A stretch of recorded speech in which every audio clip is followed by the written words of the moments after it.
Dear students, our next topic in second unit, that is nuclear energy of ESE, is reactions and decays. So first we are taking the laws of radioactive decay. Actually there are 5 laws of radioactive decay. Number 1, radioactivity is a spontaneous phenomenon and one cannot predict when a particular atom in given radioactive sample will undergo disintegration. यानी कि ये एक spontaneous phenomena है जिसके बारे में कोई पहले से नहीं बता सकता कि कब कोई एटम डिसइंटीग्रेट होगा यानी क्षय होगा. Number 2, when A radio active atom disintegrates, either an alpha particle or a beta particle emitted, यानी जब भी रेडियो एक्टिव एटम डिसइंटीग्रेट होगा, क्षय होगा, तो एक बार में केवल एक ही पार्टिकल निकलेगा, चाहे वो अल्फा पार्टिकल हो या फिर वो बीटा पार्टिकल हो. Number 3, the emission of an alpha particle by a radioactive atom results in a deuter atom whose atomic number is 2 units less and mass number is 4 units less than that of the parent atom. यानी जब alpha particle किसी radio active atom से निकलता है तो बनने वाले ड्यूटर atom का जो एटॉमिक नंबर होता है वो पेरेंट से 2 कम होता है और मास नंबर भी 4 यूनिट पेरेंट से कम होता है. The general equation is X Z A, it is the parent nucleus, alpha decay हुआ and this is the daughter atom nucleus, Z -2 and A -4. Number 4, the emission of a beta particle by a radioactive atom results in a deuter atom whose atomic number is 1 unit more but mass number is same as that of the parent atom.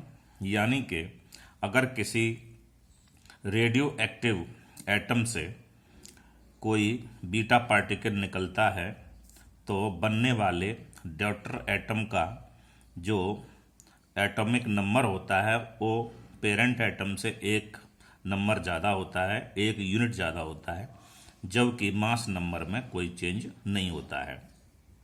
So the general equation is X Z A beta decay is equal to Y Z plus 1 A. The last law is number 5, the number of atoms disintegrating per second of a radioactive sample at any time is directly proportional to the number of atoms present at that time. यानी कि disintegration होने वाले atom का जो number है वो depend करेगा या डायरेक्टली प्रोपोर्शनल होगा कि उसके अंदर कितने एटम उस समय प्रेजेंट हैं. The rate of disintegration of the sample can not be altered by changing the external factors such as pressure, temperature etcetera.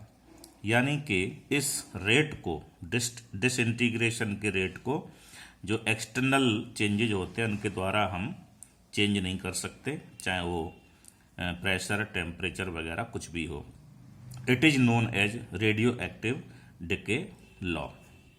So now we come to the decays. First we take alpha decay. On emission of alpha particle, the binding energy per nucleon increases. Approximate 28 MeV increase करेगी जब alpha particle emission होगा and the residual nucleus tends towards greater stability, और जो residual nucleus होगा उसमें stability ज़्यादा होगी. Alpha decay is represented as X Z A is equal to, ये न्यू न्यूक्लियस है जिसकी एटॉमिक नंबर 2 कम है और मास नंबर 4 कम है, plus alpha particle plus Q, यानी कि वो एनर्जी जिससे वो अल्फा पार्टिकल एमिट होता है। Where Q is the energy released in the process of alpha decay. The kinetic energy of the alpha particle is given by E is equal to A minus 4 upon A into Q.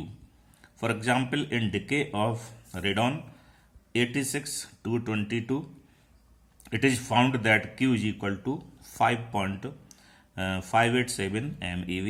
Therefore, kinetic energy of the alpha particle is given as E is equal to 222 minus 4 upon 222 into 5.587. It comes out to be 5.486 MeV. Now the beta decay. The beta decay occurs in case of nuclei when which possess a higher value of neutron to proton ratio than that of the stable nuclei. यानी beta decay तब होता है जब किसी atom के लिए neutron proton ratio जो है ज़्यादा होता है स्टेबल न्यूक्लियाई के मुकाबले।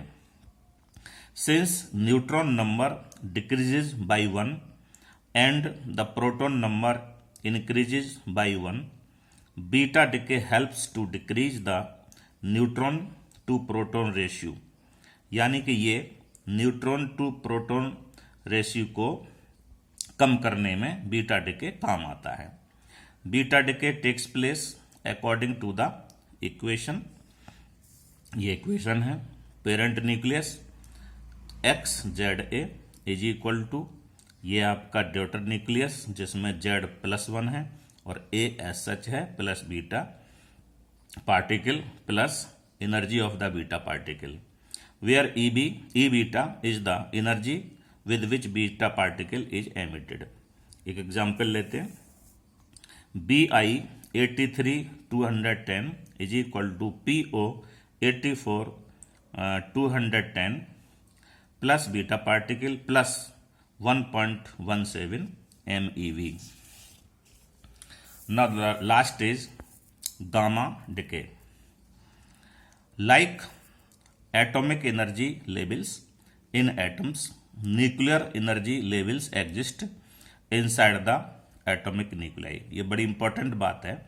जिस तरह से हमारे एटम में एटॉमिक एनर्जी लेवल्स होते हैं उसी तरह से न्यूक्लियस के अंदर भी न्यूक्लियर एनर्जी लेवल्स भी होते हैं।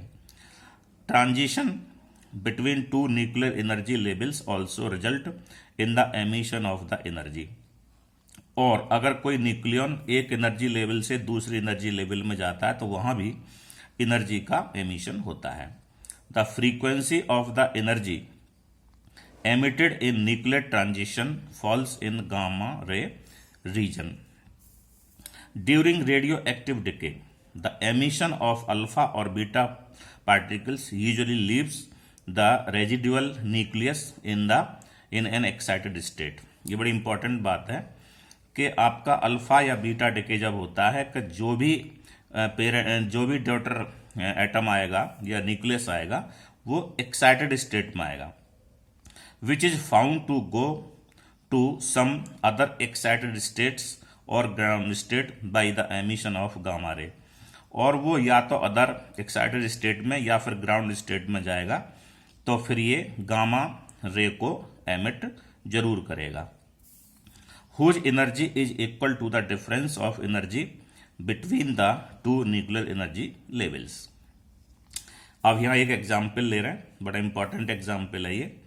इन decay of CO 2760 the emission of beta particle is immediately followed by emission of gamma ray photon of energy 1.17 MeV and 1.33 MeV as shown in figure. तो यहां पर एक एनर्जी लेवल डायग्राम दिखाया गया है। ऊपर हाई एनर्जी लेवल में ये CO है 2760, यहाँ से बीटा पार्टिकल एमिट करेगा और यहाँ पर ये निकल का 2860 स्टार वाला पोजीशन है, यानी कि वो एक्साइटेड स्टेट में है निकल। फिर वो सबसे पहले 1.17 MeV एनर्जी को रिलीज करेगा, उसके बाद में उसे यहाँ आना है और उसके बाद में फिर एक्साइटेड स्टेट है और वो 1.33 MeV रिलीज करके फिर वो ग्राउंड स्टेट में आएगा, जो कि निकल 2860 होगी। The usual beta decay may be written as CO 2760 is equal to nickel 2860 star plus beta particle. Star means it is in excited state. Star indicates that it is left in excited state, which comes in ground state by first emitting gamma ray of energy 1.17 MeV and then 1.33 MeV. Thus, finally, nickel 2860 star is equal to nickel 2860 plus gamma energy of gamma ray. Thank you so much.